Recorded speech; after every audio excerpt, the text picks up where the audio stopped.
Hello guys, আসসালামু আলাইকুম। কেমন আছেন সবাই? আশা করি ভালো আছেন। ভিউয়ার্স, টিপ টিপ বৃষ্টি এখনও পড়ছে। গতকাল রাত থেকেই বৃষ্টি পড়ছে। এরই ভিতরে নিয়ে এলাম ছাদ বাগানে। আজ আপনাদের সাথে আলোচনা করব বর্ষাকালে কিভাবে গাছের জন্য টব প্রস্তুত করবেন। শুধু বর্ষাকালে নয়, সারা বছরই কিভাবে টবে গাছ লাগানোর জন্য টব প্রস্তুত করবেন। তো ভিউয়ার্স, দেখতে পাচ্ছেন আমি বেশ কিছু টব সংগ্রহ করেছি।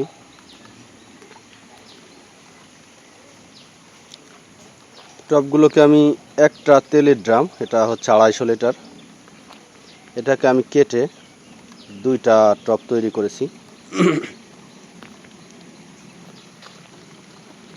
একটা কেটে দুইটা, এটা 250 লিটার, একটা কেটে 125 লিটার করে দুইটা প্রস্তুত করেছি। এই দেখতে পাচ্ছেন ভিতরটা। এটা আপনি 100 ব্লেড দিয়ে অথবা কোনো গ্যান্ডিং মেশিন দিয়েও কেটে নিতে পারেন।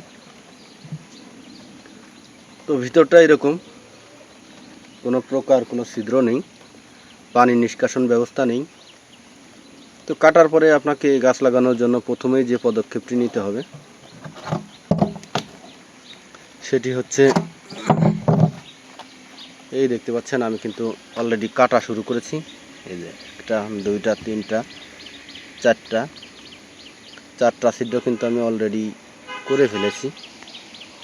এটা আপনারা কোনো ধারালো কিছু দিয়ে এবং গরম যে কোনো কিছু দিয়ে করতে পারেন। এই ছিদ্রগুলো দিয়ে আপনার অতিরিক্ত যে পানিটা বের, এই হচ্ছে ভিতরের দৃশ্য। এগুলো অত্যন্ত মজবুত ড্রাম। এগুলোতে ডিজেল অথবা পেট্রোল এগুলো ক্যারি করে এবং বিভিন্ন কেমিক্যাল ক্যারি করে। তো দেখতে পাচ্ছেন আমি কিন্তু অলরেডি 4টা ছিদ্র করে নিয়েছি এবং এখানে কিন্তু 6টা। এই দুইটা আপনি ড্রামের সাথেই পেয়ে যাবেন, ওই দুইটা ছিদ্র থাকবেই। তার থেকে 1টা, 2টা, 3টা, 4টা, এই 4টা ছিদ্র করে নিয়েছি। আপনারা অবশ্যই ছিদ্র করে নেবেন, কারণ ড্রেনেজ সিস্টেমটা যদি ভালো না থাকে তাহলে কিন্তু আপনার গাছ মারা যাবে।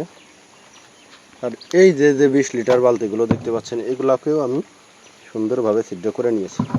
এই দেখতে পাচ্ছেন কতগুলো ছিদ্র করে নিয়েছি, 1/2 ইঞ্চি করে অথবা তার একটু কম বেশি, যেন অতিরিক্ত যে পানিটা এটা যেন বের হতে পারে।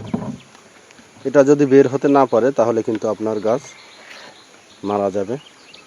পানি জমে থাকা কোনো সাইট্রাস গাছই পছন্দ করে না।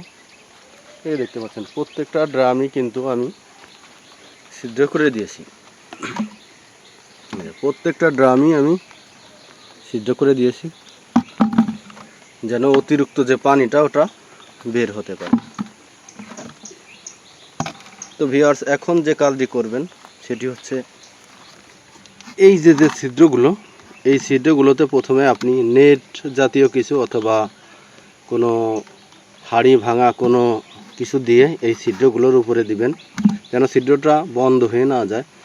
তারপর যে কাজটি করবেন, 1 ইঞ্চি পরিমাণ মোটা বালুর একটা স্তর দিয়ে দিবেন, তাহলে আপনার ড্রেনেজ সিস্টেমটা অত্যন্ত কার্যকরী থাকবে। এটাও ঠিক একই রকম, আপনি এখান দিয়ে একটা নেটের একটা প্রলেপ দিয়ে দিতে পারেন।